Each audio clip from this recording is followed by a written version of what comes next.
Bonjour et bienvenue. Aujourd'hui, on va s'intéresser à Cuba, mais on va le faire d'une manière un peu différente. Oui, loin des grands discours géopolitiques habituels. Exactement. Notre point de départ, c'est quelque chose de beaucoup plus intime, presque silencieux. C'est une seule photographie. Une photo prise par Norlis Pérez pour Reuters dans une rue de La Havane. C'est ça. Et cette photo, elle est au cœur d'une analyse passionnante du sociologue Pierre Fraissé, parue dans la revue Sociologie visuelle. L'idée, c'est de décortiquer cette image avec vous. De comprendre comment un cliché, à première vue presque banal, peut en fait nous raconter énormément de choses. Énormément de choses sur la crise cubaine et surtout sur les effets de la stratégie américaine d'asphyxie économique, celle qui a été renforcée par Donald Trump. C'est une vraie plongée dans ce que la sociologie visuelle peut nous apprendre sur une crise qui, finalement, ne fait pas toujours les gros titres. Alors, pour que tout le monde ait bien l'image en tête, essayons de la décrire. Allez-y. On est dans une rue assez étroite de la Havane. Les façades des immeubles prennent presque tout le cadre. Et ces façades, elles racontent déjà une histoire. Ah oui, on le voit tout de suite, le crépi qui s'écaille, qui tombe par plaques. Oui, on voit la brique nue juste en dessous. Les balcons en fer forgé, qui ont dû être magnifiques, sont complètement bouffés par la rouille. C'est cette architecture coloniale, mais qui, Fraser a une très belle formule, il dit qu'elle semble tenir par habitude. Plus que par solidité. Voilà. Et au milieu de ce décor, il y a des gens. Quelques personnes assises sur des chaises, d'autres sur un seuil de porte. Ils discutent, tout simplement. L'ambiance a l'air très calme. Très calme, il n'y a aucune tension visible. Les vêtements sont simples, peut-être un peu usés. Mais ce qui me frappe le plus, c'est ce qui manque. C'est-à-dire? Mais il n'y a pas de voiture, pas de commerce qui semble ouvert, pas d'enfants qui jouent. C'est une scène, comment dire, comme suspendue dans le temps, alors qu'on sait que le contexte politique à ce moment-là est... Explosif. Et vous mettez le doigt sur quelque chose d'essentiel. Ce calme apparent, c'est justement le cœur de l'analyse de Fraser. Il nous dit « Attention ». Ne pas se fier aux apparences. Exactement. Ce que cette photo capture, ce n'est pas un événement. Ce n'est pas une manifestation, une émeute, non. C'est une durée. L'asphyxie économique, ce n'est pas un choc brutal. C'est un processus lent, un poison qui s'infiltre jour après jour. Et cette usure, elle est littéralement, je cite, inscrite dans les murs autant que dans les gestes. D'accord. Donc la rue n'est plus un simple lieu de passage. Non, plus du tout. C'est ce que Fraser appelle un salon à ciel ouvert. Les logements sont souvent surpeuplés, délabrés, alors la rue devient une extension de la maison. C'est là qu'on respire, qu'on socialise, qu'on survit en fait. C'est le théâtre de ce qu'il nomme une résilience passive. Une résilience passive. Qu'est-ce que ça veut dire concrètement? Ça veut dire qu'on ne se révolte pas activement, on endure, on attend. On continue de vivre avec la contrainte au milieu d'elle. Pour bien saisir la portée de cette image, il faut donc revenir au calcul politique qui se joue à Washington. C'était quoi la stratégie exacte de Trump? Parce que ce n'est pas une menace d'intervention militaire directe, comme on a pu l'entendre pour le Venezuela. Non, c'est beaucoup plus insidieux. Le pari de l'administration Trump, c'est celui d'un effondrement dû au manque de soutien extérieur. On serre l'étau et on attend que ça craque. C'est ça, on attend que le régime s'étouffe et s'effondre de lui-même. Et cette stratégie a été accompagnée d'une mise en scène très étudiée, notamment sur les réseaux sociaux. Ah oui. Oui, Trump a par exemple partagé un message du commentateur Mark Thyssen qui disait en substance que le régime cubain a survécu à 10 présidents américains. Et il ajoutait, ne serait-ce pas merveilleux si cette série s'arrêtait avec Donald Trump? Voilà. Il y a aussi cette fameuse photo de lui, plus ancienne, où il fume un cigare cubain, qu'il a réutilisé. C'est une communication qui mêle la menace à une sorte de posture, presque mafieuse. Ce qui est fascinant et assez cynique dans cette approche, c'est ce côté presque spectateur. On a l'impression que Washington parie sur cet effondrement comme on regarderait un film se dérouler. C'est une guerre psychologique qui double la guerre économique, absolument. Trump l'a verbalisé très crûment d'ailleurs. Il a dit « Cuba semble être au bord de l'effondrement, Cuba n'a plus de revenus ». Et la clé de tout ça, c'est le Venezuela. C'est la clé de voûte. À l'époque de Chavez, Cuba recevait près de 100 000 barils de pétrole par jour. Récemment, c'était tombé à environ 30 000. Et même ça, c'est menacé. Donc le calcul de Washington est simple. Sans cette perfusion, le régime, déjà très affaibli, tombera sous le poids même de la crise. Et ça répond aussi à une demande d'une partie de son électorat. Bien sûr, c'est un point crucial. Ça répond aux attentes de l'aile la plus conservatrice de l'exil cubain en Floride, qui attend ce moment depuis 1959. Et c'est là qu'on peut revenir à notre scène de rue à la Havane. Parce que cette grande stratégie, elle a des conséquences très concrètes. L'économiste cubain Ricardo Torres, lui, dresse un tableau assez sombre. Il dit que l'économie cubaine traverse ses pires moments depuis des décennies. Et il liste plusieurs facteurs pour expliquer ça? Oui, le premier, c'est l'affaiblissement de ce qu'il appelle les tampons traditionnels. Qu'est-ce que ça veut dire concrètement pour la vie des gens?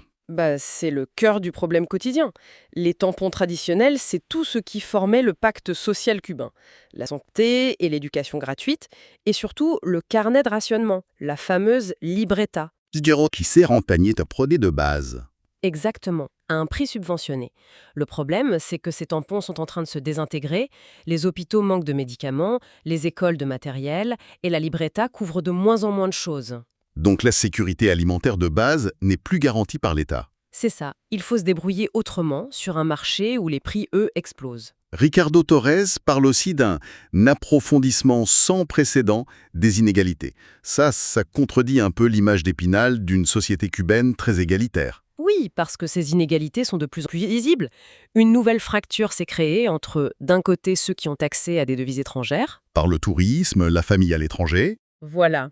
Et de l'autre, ceux qui dépendent d'un salaire de l'État en peso cubain, une monnaie qui a perdu presque toute sa valeur. Les premiers peuvent aller dans des magasins mieux fournis, mais où tout est cher. Les secondes sont coincées dans l'économie de la pénurie. Et notre photo, elle illustre probablement cette 12e catégorie. Très probablement, oui. Ces gens qui attendent, qui n'ont visiblement pas grand-chose à faire ou à dépenser. Et pour couronner le tout, Torres ajoute que le gouvernement est perçu comme plus faible, avec moins de légitimité et un vide de talent. Et tout ça dans un contexte régional de plus en plus hostile. On a vraiment une tempête parfaite. Mais c'est exactement ça. Et tous ces facteurs que vous venez de lister, on les retrouve gravés dans la pierre sur cette photo. C'est-à-dire? Le délabrement des bâtiments, ce n'est pas juste de la nostalgie pour touristes. C'est le symptôme physique de l'effondrement de la capacité de l'État à entretenir quoi que ce soit. C'est la crise économique qui ronge les murs.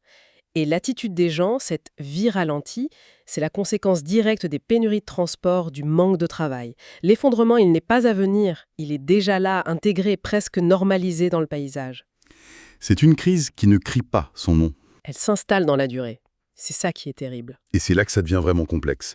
Parce que cette notion même d'effondrement, elle est au centre d'une véritable guerre d'interprétation. Oui, il y a deux visions qui s'opposent totalement. D'un côté, où on a les partisans des sanctions, comme l'auteur Maria Werlau, pour elle, le régime ne tenait déjà qu'à un fil. L'armée cubaine, un tigre en papier, l'effondrement serait non seulement imminent, mais même facile à provoquer. C'est la vision d'un effondrement par le haut.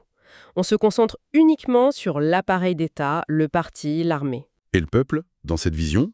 Le peuple est un spectateur, ou alors une masse qui se soulèvera quand le régime sera assez faible.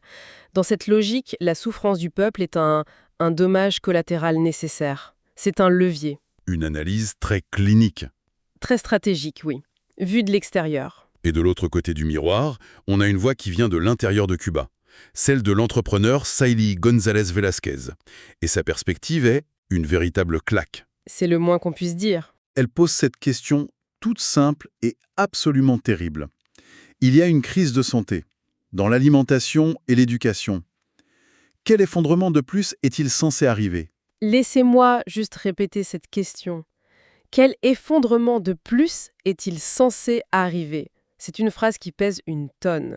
En quelques mots, elle anéantit toute la logique de Washington. Parce que pour les Cubains, qui vivent ça au quotidien, l'effondrement, c'est déjà une réalité. C'est ça, l'État ne remplit déjà plus ses fonctions de base. Son argument est dévastateur. Cette formule ne punit pas la dictature, elle punit le peuple. Pendant que la population s'enfonce dans la misère, le pouvoir, lui, il s'adapte. Il contrôle les maigres ressources qui restent. Et il utilise l'embargo comme excuse parfaite pour ses propres échecs. Ça m'amène à une question sur le concept de résilience passive qu'on évoquait au début. Est-ce qu'on ne risque pas de romantiser un peu cette situation? C'est une excellente question et elle est cruciale. Non, il ne faut surtout pas romantiser. Le terme résilience passive n'est pas un compliment. C'est un constat sociologique. D'accord. Il ne décrit pas une force morale admirable, mais un mécanisme de survie quand il n'y a pas d'autres options. Quand la contestation est réprimée et que toute ton énergie passe à trouver à manger, la résilience devient la seule stratégie possible. Ce n'est pas un choix, c'est une contrainte. Donc la photo ne montre pas des gens sereins. Non, elle montre des gens qui tiennent, qui dure. La colère est sûrement là sous la surface, mais elle est contenue par l'épuisement et par la peur. C'est pour ça que cette image est une pièce à conviction parfaite pour l'argument de Saïli González. On y voit le peuple qui subit, pas la dictature qui vacille. Et cette stratégie d'isolement ne s'arrête pas à Cuba. L'administration américaine essaye de couper tous les ponts. On le voit avec la pression mise sur le Mexique, par exemple. Absolument. La stratégie d'asphyxie, ça implique d'isoler Cuba diplomatiquement et économiquement. La députée républicaine María Elvira Salazar a publiquement accusé le Mexique de financer la tyrannie en continuant d'envoyer du pétrole. Et comment a réagi le Mexique ? Très prudemment, la présidente Claudia Sheinbaum a nié des expéditions inhabituelles et elle a tenté de se positionner en médiatrice. On sent bien que le Mexique est sur une ligne de crête. Prise en étau. Complètement. Entre sa solidarité historique avec Cuba et la pression de son puissant voisin du Nord. Toute cette tension, on la retrouve aussi en ligne. Les sources parlent d'une petite guerre de poste sur le réseau social X. C'est une escalade verbale assez violente. Oui, on a une polarisation extrême du discours. D'un côté, les partisans de la ligne dure, qui prédisent la chute du régime, presque avec gourmandise. De l'autre, la rhétorique officielle cubaine, qui se durcit en miroir. On parle de verser du sang. Oui, pour défendre la révolution. Des appels à la mobilisation pour la guerre du peuple entier. C'est un dialogue de sourds, une rhétorique de siège où chaque camp se prépare à une confrontation qui, pour l'instant, reste virtuelle. Et c'est là, je crois, qu'on mesure toute la force de la photo de départ. Ah oui. Face à ce vacarme de menaces, à ces grandes manœuvres diplomatiques, l'image de cette rue de la Havane, elle agit comme un retour au réel. C'est exactement ça. Elle offre un contrepoint silencieux, mais incroyablement puissant. Elle nous sort des abstractions géopolitiques pour nous ramener à l'échelle humaine. À la vie des gens. Voilà.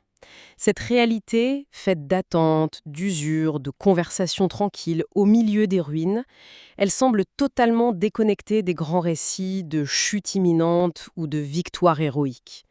La photo refuse les slogans.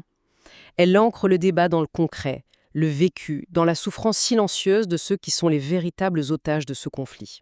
Alors, si on essaie de rassembler les pièces du puzzle, qu'est-ce qu'on doit vraiment retenir ? Allez-y. D'abord, je crois que cette photo est bien plus qu'une illustration. C'est un vrai document sociologique qui nous révèle la nature lente et silencieuse de la crise. Ensuite, que la stratégie d'asphyxie ne produit pas forcément un soulèvement, mais plutôt une dégradation progressive. Une sorte de normalisation de la pénurie. Et enfin, le point le plus troublant. Cette politique de sanctions, elle semble punir de manière visible et directe la population, sans aucune garantie d'atteindre son objectif final, qui est de faire tomber le régime. pour laisser une dernière pensée à méditer, je dirais que cette analyse nous force à questionner notre propre regard, nos propres attentes face aux crises. On est conditionné, par les médias, à chercher des images de rupture, de violence. L'effondrement fracassant. Voilà. Mais si le véritable visage d'une crise qui s'éternise, d'une asphyxie qui dure depuis des décennies, n'était pas celui du chaos, mais précisément celui de l'attente, une attente patiente, épuisante, visible sur les murs d'une ville et les visages de ses habitants, qui continuent simplement de vivre. La question qui reste, et que cette photo nous pose directement, c'est que signifie vraiment s'effondrer pour une société qui a fait de la survie son mode de vie permanent ?